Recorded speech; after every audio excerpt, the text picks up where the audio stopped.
panarteritis nodosa. Panarteritis nodosa. Como dice el nombre, panarteritis puede afectar a todas las arterias, y nodosa porque tiene un aneurisma la arteria afectada. Veremos más enseguida. Se trata de una vasculitis necrosante de arterias de pequeño y mediano calibre. Acuérdense que las tres primeras son de pequeño calibre y esta es de mediano calibre. Panarteritis nodosa es una vasculitis de pequeño y mediano calibre. Bueno, se caracteriza por la afectación de arterias renales y viscerales. O sea, básicamente todas las arterias viscerales, excepto las arterias pulmonares. ¿Okay? Todas las arterias resultan afectadas, excepto las arterias pulmonares. Por A o B motivo que no se sabe, respeta a las arterias pulmonares. Bueno, sí afecta a las arterias bronquiales, pero no afecta a vénulas tampoco. O sea, es básicamente arteria la afectada. Por eso dice que no se afectan vénulas, solo arteria. Todas las arterias, excepto las arterias pulmonares. Bien, no hay granulomas, tampoco eosinofilia, comparando con las anteriores, que sí tienen granulomas, dos de ellas, y que una tenía eosinofilia. Bueno, eso es un poco más difícil de diagnosticar porque puede afectar cualquier órgano, cualquier vaso, entonces es un poco más difícil de la sospecha en este caso. ¿Cuál es la característica patológica o histopatológica? Hay una necrosis fibrinoide, reducción de la luz, trombosis, infarto de tejidos y hemorragia. Pero la característica primordial de esta vasculitis es que el vaso inflamado posee un pequeño aneurisma que puede medir hasta 1 centímetro. Esa es la característica. Hay una dilatación aneurismática. Entonces, característica anatomopatológica, presencia de aneurismas en el vaso inflamado. ¿Qué quiere decir eso? Que para el diagnóstico uno tiene que biopsiar la arteria y tiene que observar esa dilatación aneurismática. Bueno, como les decía, acá es un poco más difícil la sospecha porque los síntomas son más variados que en los casos anteriores. Si tenemos afectación de los vasos renales, lo que vamos a tener es una hipertensión arterial refractaria, insuficiencia renal por esclerosis glomerular o hemorragia por microaneurismas. Pero el dato interesante de esta enfermedad, que como es una afección de vasos medianos, no produce glomerulonefritis. ¿Okay? Es obvio porque es una afección de vasos medianos, ya no afecta capilares, sino vasos medianos. Entonces no produce una capilaritis, una glomerulonefritis. Entonces, si tengo afección de venas renales de arterias renales, yo voy a tener hipertensión crónica refractaria a tratamiento y a la larga una insuficiencia renal por esclerosis glomerular, ¿verdad? La esclerosis glomerular es simplemente consecuencia de la falta de flujo de sangre al riñón. Bien, si afecta arterias musculoesqueléticas, artralgia, mialgias, artritis, en el sistema nervioso periférico voy a tener neuropatía periférica, mononeuritis múltiple. Si es en el sistema nervioso central, ahí yo puedo tener ya accidente cerebrovascular. Imagínense que produzca una inflamación de la arteria cerebral medio. Todo un hemisferio va a estar infartado. Entonces puede producir ACV por afectación de arterias cerebrales y convulsiones también, por supuesto. Si Si afecta a las arterias coronarias, el paciente va a tener insuficiencia cardíaca congestiva, infarto agudo de miocardio, pericarditis y la hipertensión refractaria, ¿verdad? Y acá es un dato muy importante porque puede haber pacientes jóvenes de 20, 30 años que tienen insuficiencia cardíaca sin ninguna causa aparente, y entonces hay que descartar que no se trate de una vasculitis. ¿Okay? Puede existir pacientes jóvenes con dilatación cardíaca. Bueno, lo que más nos va a llamar la atención y sospechar de vasculitis es nuevamente la piel. Eso es lo que siempre nos va a hacer sospechar de vasculitis. La presencia de púrpura o eritema palpable. Siempre eso nos hace sospechar de vasculitis, a menos que las plaquetas sean el problema, ¿verdad? Puede tener nódulos, infartos cutáneos. Cuando la vasculitis es intensa, se necrosa la piel, lívido reticular y fenómeno de Raynaud, que es una enfermedad un fenómeno muy inespecífico que puede ser benigno o acompañarse de otra enfermedad autoinmune. Bien, a nivel digestivo, dolor abdominal por isquemia mesentérica. La isquemia mesentérica produce dolor abdominal, puede producir perforación incluso y una peritonitis. Entonces es muy vago. O sea, tienen que imaginarse básicamente una arteria afectada y una consecuencia por esa afectación.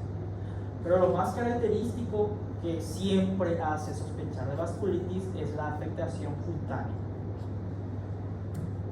Bien, ¿cómo se hace el diagnóstico? El diagnóstico de la enfermedad requiere de la biopsia de la arteria.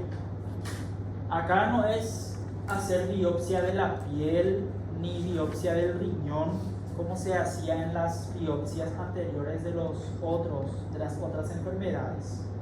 Acá el vaso mediano es el afectado, por lo tanto se requiere biopsia de la arteria.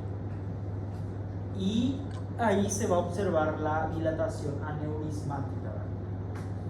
No hay anticuerpos en esta enfermedad, no hay ANCA, no hay ANA, no es como las enfermedades anteriores, no hay anticuerpos, y el tratamiento sí se mantiene igual. Se hace la corticoterapia con los inmunosupresores. Entonces, la panarteritis nodosa es un poco más variado en cuanto a la manifestación clínica. Demasiado varía, depende de qué arteria esté afectada para producir una sintomatología.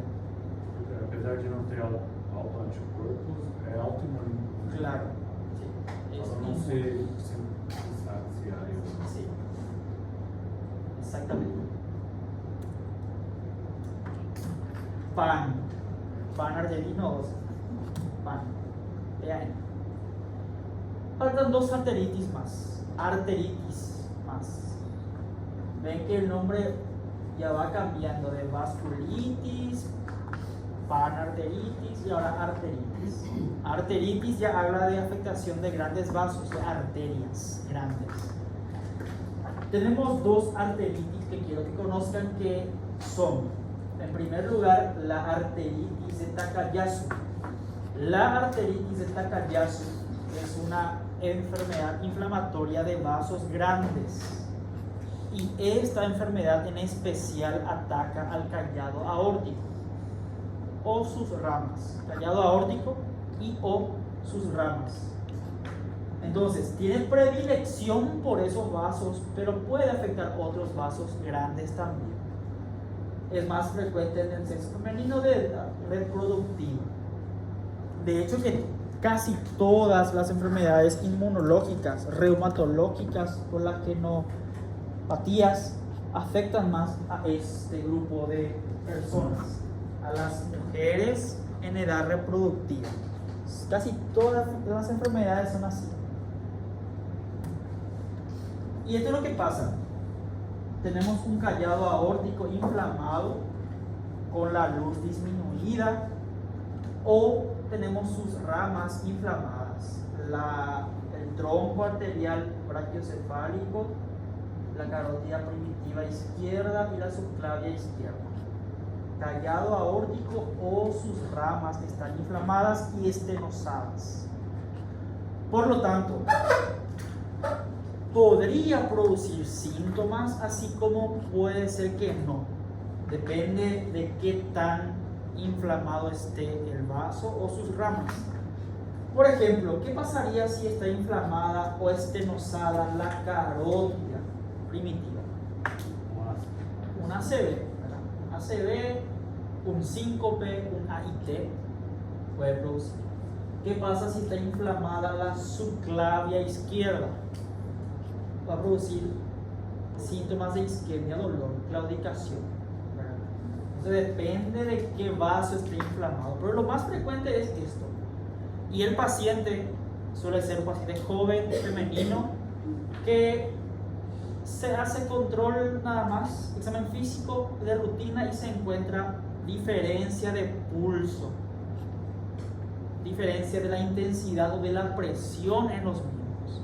Imagínense que la subclavia izquierda esté estenosada, pero la subclavia derecha esté normal. Si yo le mido la presión, voy a encontrar una diferencia entre las presiones, y eso hace sospechar de esta enfermedad. Bueno, acuérdense, lo más frecuente es callado aórtico o sus ramas, y de ahí depende la sintomatología. Puede ser que curse totalmente asintomático, o puede ser que curse con alguna sintomatología, ¿verdad? Si tengo la subclavia inflamada, claudicación del brazo, que puede ser intermitente, continua, y fenómeno de Raynaud, ¿verdad? Por disminución del flujo hacia la periferia. Si tengo la carótida primitiva afectada, ACV, AIT o síncope incluso. Si tengo la arteria renal afectada, hipertensión y ERC, enfermedad renal crónica. Si es el callado o la base de la aorta la que está inflamada, eso va a producir una insuficiencia aórtica y consecuentemente insuficiencia cardíaca también. Si tengo las arterias ilíacas, claudicación en miembros inferiores. Si tengo la arteria pulmonar afectada, disnea, hipertensión pulmonar, dolor retroesternal. Si son las coronarias, infarto miocárdico. Si es trombocelíaco, isquemia mesentérica. Pero lo más frecuente es la afectación de las ramas del callado aórtico. Entonces, se debe sospechar de esta enfermedad en una mujer joven en quien surge disminución o ausencia de pulsos periféricos, desigualdades en la tensión arterial y soplos arteriales. Una mujer joven no tendría por qué tener esa diferencia de pulsos. El diagnóstico se confirma solamente con la arteriografía. Se tiene que hacer un estudio contrastado para ver la tinción que hace el contraste, sí o sí. Bien, se muestra irregularidades de las paredes vasculares, estenosis, dilatación, aneurismas, etc. Pocas veces se puede biopsiar, o sea, no se va a poder biopsiar un callado aórtico, por ejemplo. Entonces se hace esto. Esto, por ejemplo, es una arteriografía. Se mete al paciente en un radioscopio y se tiñe el callado aórtico. Acá se ve el callado aórtico teñido, y acá la flechita muestra una interrupción o casi interrupción del contraste. Eso significa que está estenosado a ese nivel. Creo que acá también muestra otra estenosis. Más de lo mismo, callado aórtico. A ver, creo que está al revés la imagen, pero da igual. Acá muestra una estenosis en la subclavia izquierda. Acá arriba en la carótida primitiva. Acá no muestra estenosis, me parece una dilatación. Y acá arriba una estenosis. Acá estenosis también. Entonces, el único método diagnóstico con el que se cuenta es la arteriografía. Y no podría ser arteriosclerosis. O Sí. arteriosclerosis, ¿cómo se Si fuese una mujer joven no tendría por qué tener aterosclerosis. ¿Okay? Mesmo se haya hipercolesterolemia. Tendría que pasar tiempo para que pase eso. Y además la aterosclerosis no produce una estenosis como esta, sino es de un lado produce así. Sería diferente. ¿Cuál es el tratamiento? Acá el tratamiento sigue siendo la corticoterapia. Corticoides, pero una vez diagnosticado que hay una afección del vaso, se tiene que reparar el vaso. El callado de la aorta o sus ramas tiene que ser reparado, o si no puede producir una consecuencia catastrófica. Entonces, corticoterapia más cirugía para angioplastía. Se tiene que hacer la angioplastía.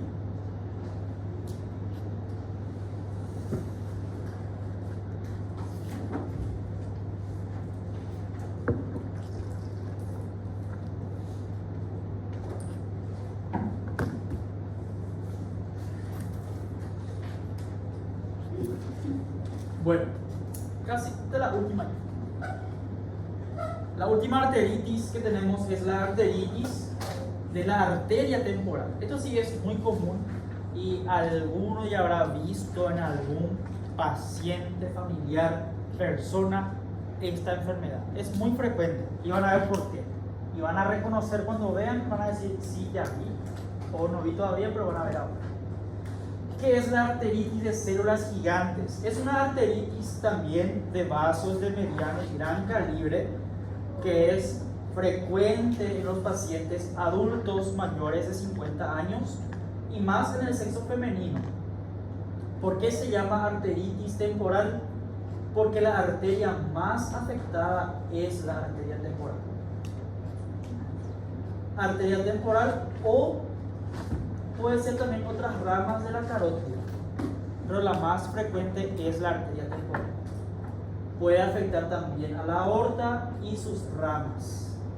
Y la lesión consiste en un aumento de la proliferación, pero un aumento del tamaño de la íntima, de la capa íntima de la arteria.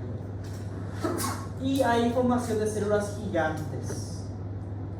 ¿Qué quiere decir eso? Que el vaso es el que crece. Hay un engrosamiento del vaso y se ve de la siguiente manera. ¿Ven? Allá se puede ver la arteria. Esta es la arteria temporal. Normalmente no se ve ni se palpa esa arteria, imposible. Pero fíjense que en este paciente acá hay una arteria temporal engrosada, grande, dolorosa. Esta es la arteritis de la arteria temporal. Acá se ve otra arteria inflamada, que es la arteria frontal, que también puede ocurrir, ¿verdad? En este caso tiene dos arterias inflamadas, la arteria temporal y la arteria frontal. Miren, más de lo mismo.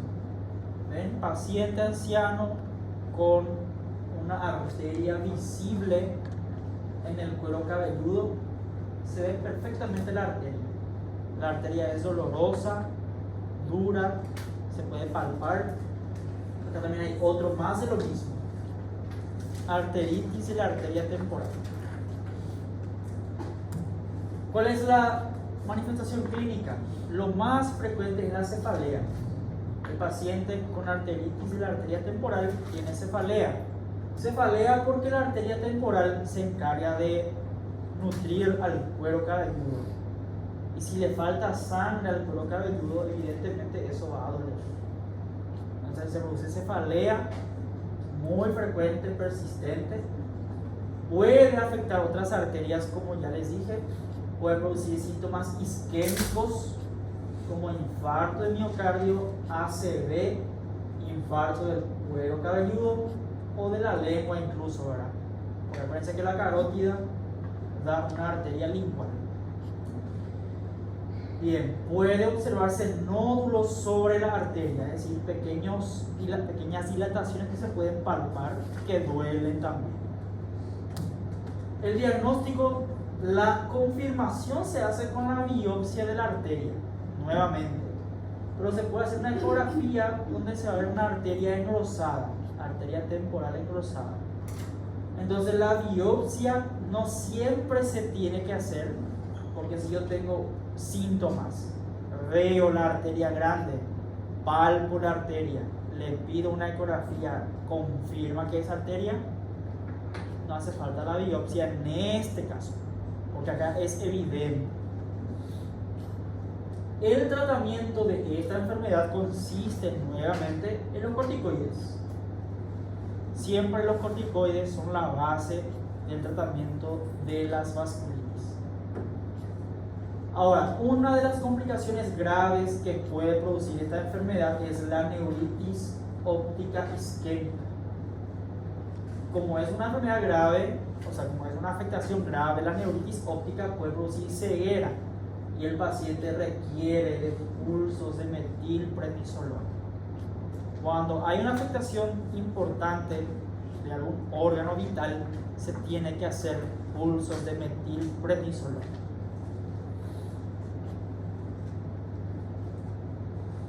Obviamente analgésicos también, ¿verdad?, para la cefalea. Pero generalmente esto no se cura. Tiene el paciente por largo tiempo. Muy bien.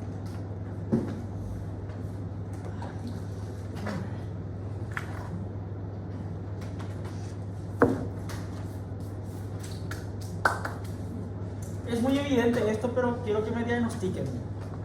O sea, no es un diagnóstico y así, es...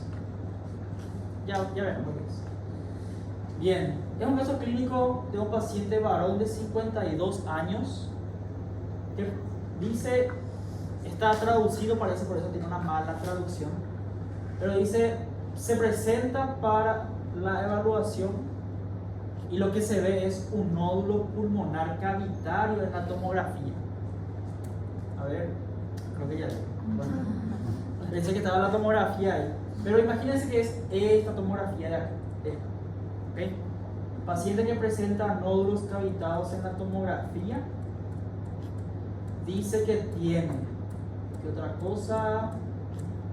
Ahí, refiere fiebre, púrpura palpable en piel, o sea, tiene nódulo pulmonar cavitado, fiebre y púrpura palpable en la piel. Acá el dato más llamativo sería la púrpura palpable en la piel. Eso es lo más llamativo. Dice esputo negativo, cuantiferón para tuberculosis negativo, biopsia pulmonar demuestra necrosis y no hay neoplasia. Cuantiferón es otro método de diagnóstico de la tuberculosis. Consiste en un análisis en sangre donde se pide este interferón, es un interferón, y si es positivo es tuberculosis. Entonces, esputo, donde se pide Sinilsen para VAR, Ginexpert y cuantiferón. 3 métodos de diagnóstico. Bueno, la pregunta dice, ¿cuál de los siguientes datos es más importante obtener? Habla de, ¿es importante la historia de sinusitis, asma y eosinofilia en la vasculitis? ¿Sí o no? ¿En cuál de las vasculitis? ¿Cómo se llamaba la vasculitis que tenía asma y eosinofilia? Church-Strauss. Así que importante, ¿verdad? Importante. B dice análisis de orina con hematuria y proteinuria. Todas las vasculitis pueden cursar con una glomerulonefritis, casi todas. Entonces es importante pedirle una orina simple, porque el paciente puede tener un signo laboratorial nomás de vasculitis. Importante pedirle orina, importante pedirle ANCA, porque hay 3 vasculitis que tienen ANCA positivo, y evidentemente la biopsia de piel de la púrpura es importante. Entonces en este caso todos los estudios son importantes. Y acuérdense que ANCA, tenemos lo que es ANCA-C, y tenemos lo que es ANCA-P. ANCA-C y ANCA-P. ANCA-C se llama también mieloperoxidasa y ANCA-P se llama riboproteinasa, pero eso no importa. ANCA-C y ANCA-P, eso es lo que importa. Bien. Y eso ha sido todo por hoy.